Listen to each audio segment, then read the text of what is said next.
Hello मेरे प्यारे दोस्तों, आप सभी को मेरे यूट्यूब चैनल कहानी का खजाना में स्वागत करती हूँ। आई होप आप सभी लोग खुश होंगे, स्वस्थ होंगे।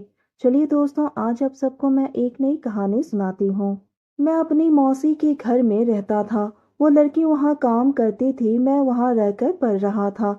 यह बात तब की है जब मेरी 12वीं का रिजल्ट घोषित हुआ। मैं 90% नंबरों के साथ पूरे विद्यालय में तीसरे स्थान पर आया था। सभी ने मुझे बधाई दी। मैं आगे की इंजीनियरिंग की पढ़ाई की तैयारी के लिए दिल्ली अपने मौसी के घर यहाँ आ गया। दिल्ली में मौसी का घर एक अमीर इलाके में था। उनका घर बहुत बड़ा और आलीशान था, मगर मुझे मिलाकर घर में सिर्फ 3 ही सदस्य थे।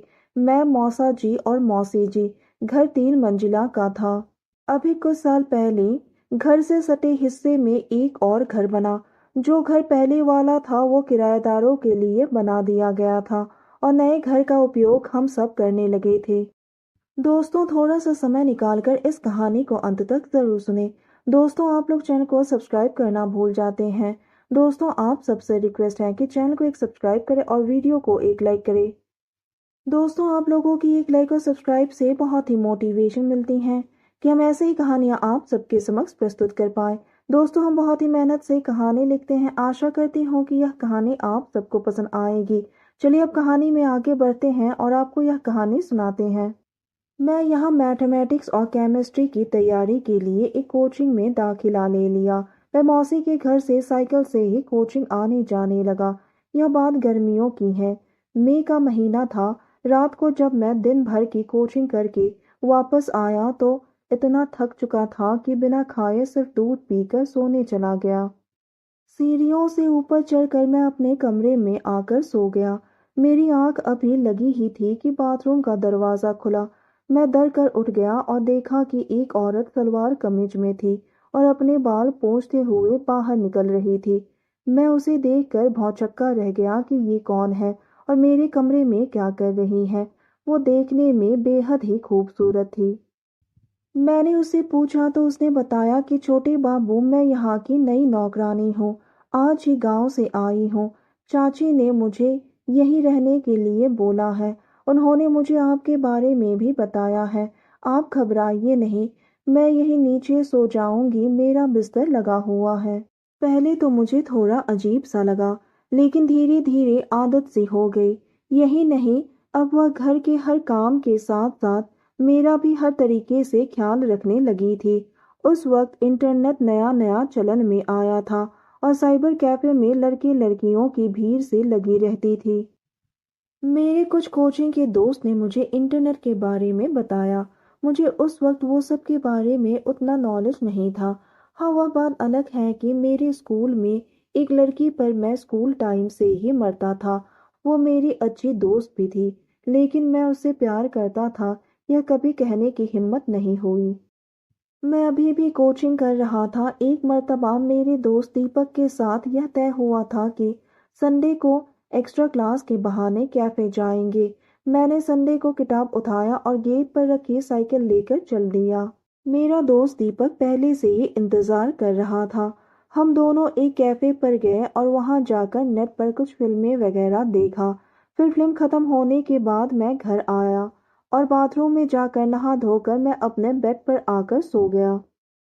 मुझे याद ही नहीं रहा कि हमारी नौकरानी चंपा भी मेरे ही कमरे में सो रही थी। मैं अचानक से जब 1 घंटे बाद उठा तो याद आया कि मेरे कपड़े तो बाथरूम में ही पड़े हुए हैं। मैं बाथरूम का दरवाज़ा खोला तो देखा कि बाथरूम पहले से ही साफ था। मैं सोच में पड़ गया कि मेरे कपड़े बाथरूम से किसने निकाले। जब कुछ समझ नहीं आया तो वापस मुड़ा और बाहर आ गया। बाहर आकर देखा कि चंपा मेरे बिस्तर के बगल में नीचे चटाई लगाकर लेटी हुई थी। उसकी सांस ऊपर नीचे हो रही थी। मैं बस उसे ही एक तक देख रहा था। उस वक्त वह मुझे बहुत ही खूबसूरत दिख रही थी। अचानक से मेरे मुंह से खांसी निकल गई। मैं हड़बड़ाकर पलंग के नीचे ऐसे देखने लगा जैसे कि कुछ खोज रहा हूँ। दोस्तों, कहानी अच्छी लगी है तो चैनल को एक सब्सक्राइब करें और बेल आइकन को जरूर दबाएं ताकि सबसे पहले अपडेट आपको ही मिले। उसने पूछा, क्या खोज रहे हो छोटे बाबू? मैंने कहा, मेरी ये किताब नहीं मिल रही है। पता नहीं कहाँ रख दी मैंने। तो वह उठी और एक प्रेम कहानी की किताब रैक से उतार कर मुस्कुराते हुए मेरी तरफ देखने लगी। उसकी इस नशीली मुस्कान से मेरे तो होश ही उड़ गए कि कब मेरी चोरी पकड़ी गई। मैं रात में अकेले में प्रेम कहानी पढ़ने के लिए दीपक से लेकर आज आया था, लेकिन जब मैं बाथरूम से निकल कर सोया था, शायद तभी मेरे बैग से चंपा ने निकाल ली होगी। मैंने कहा यह मेरी किताब नहीं है, एक दोस्त ने दी है। मैं हाथ जोड़कर विनती करने लगा कि इसके बारे में किसी को ना बताना, तुम जो बोलोगी मैं करूँगा। वह मान गई, लेकिन उसने बोला माना कि आप बड़े हो रहे हैं, लेकिन ये प्रेम कहानी है और अब आप पढ़ाई कर रहे हो, तो ये अच्छी बात नहीं है। उसके बाद कुछ दिन मैं डर के मारे शांत रहा। अब सब नॉर्मल चल रहा था। इस बात को धीरे धीरे 6 महीने बीत गए। इस बीच मैंने चंपा को हर तरह से देख लिया। वह शायद मुझे खुद ही दिखाती थी। एक दिन जब मैं सुबह उठा तो देखा कि ड्राइवर गाड़ी निकाल कर बाहर रखा। मौसी और मौसा जी दोनों सामान बाहर रख रहे थे। मुझे कुछ समझ नहीं आया, तो मैंने मौसा जी से पूछा, आप लोग कहीं जा रहे हो क्या? तो उन्होंने बताया कि उनके घर में कुछ दिक्कत आई है, इसलिए लगभग एक हफ्ते के लिए गांव जा रहे हैं। तुम चिंता मत करो, चंपा को सारा कुछ पता है। वह खाने पीने का ध्यान रखेगी। तुम नीचे हम लोगों के कमरे में ही रहना। चंपा तुम्हारे कमरे में सो जाया करेगी। मैंने कहा ओके ठीक है। कुछ देर बाद वह लोग निकल गए। मैं अंदर आ गया और नाश्ते की मेज पर बैठ गया। चंपा आज कुछ बदली बदली लग रही थी। मैं जब ध्यान से देखा तो पाया कि उसने गहरी गले वाला कुर्ता पहना है।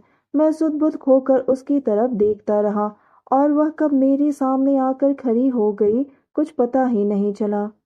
जब उसने कहा छोटे बाबू इतने गौर से देख रहे हो कि लगता है आंखों से मुझे पी ही लोगे क्या, मैं उसकी इस बात से हड़बड़ा गया और नाश्ता करने लगा। वह खिलखिलाकर कमर मटकाती हुई अंदर चली गई। तभी बाहर अचानक से बारिश होने लगी।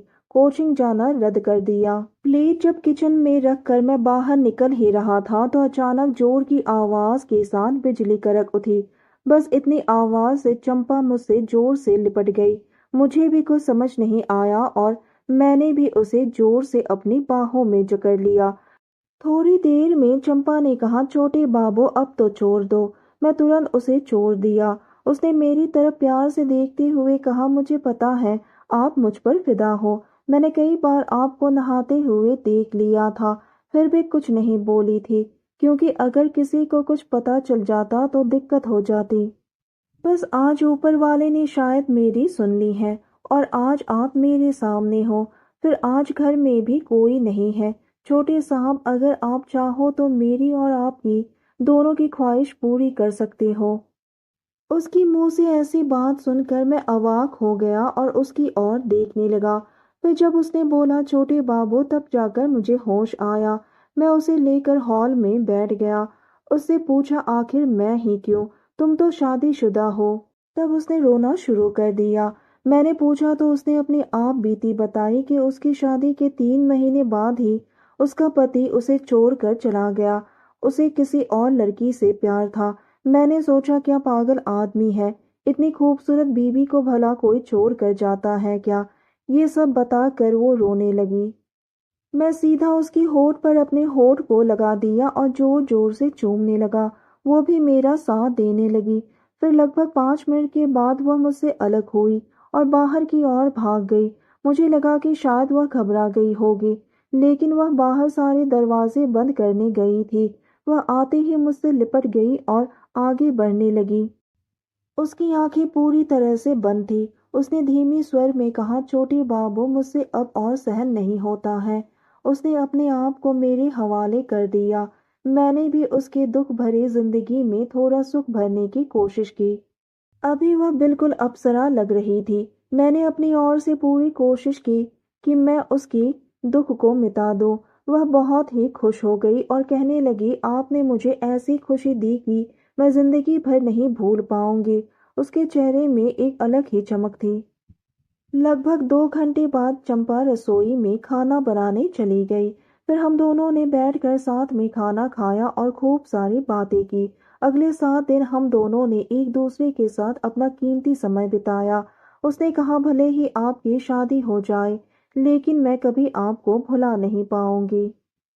अब तो मेरा पढ़ाई में भी मन लगने लगा था। कुछ ही सालों बाद मैंने अपनी इंजीनियरिंग की पढ़ाई भी कंप्लीट कर लिया और आज मैं एक सॉफ्टवेयर इंजीनियर हूँ। चंपा अब अपने गांव चली गई, लेकिन आज भी उससे फ़ोन पर बातें होती हैं। तो दोस्तों, यह कहानी सुनने के बाद आप सबकी क्या राय है? हमें कमेंट करके ज़रूर बताइए और साथ ही इस वीडियो को एक लाइक करें, चैनल को एक सब्सक्राइब करें और नोटिफिकेशन बेल को भी ज़रूर दबाएं ताकि अगली अपडेट सबसे पहले आपको मिले। दोस्तों, आपकी एक लाइक और सब्सक्राइब से बहुत ही मोटिवेशन मिलती है कि हम ऐसे ही कहानियाँ आप सबके समक्ष प्रस्तुत कर पाएँ। आप सबने अपना कीमती समय निकाल कर इस वीडियो को सुना, इसके लिए आप सभी को धन्यवाद करती हूँ। धन्यवाद दोस्तों।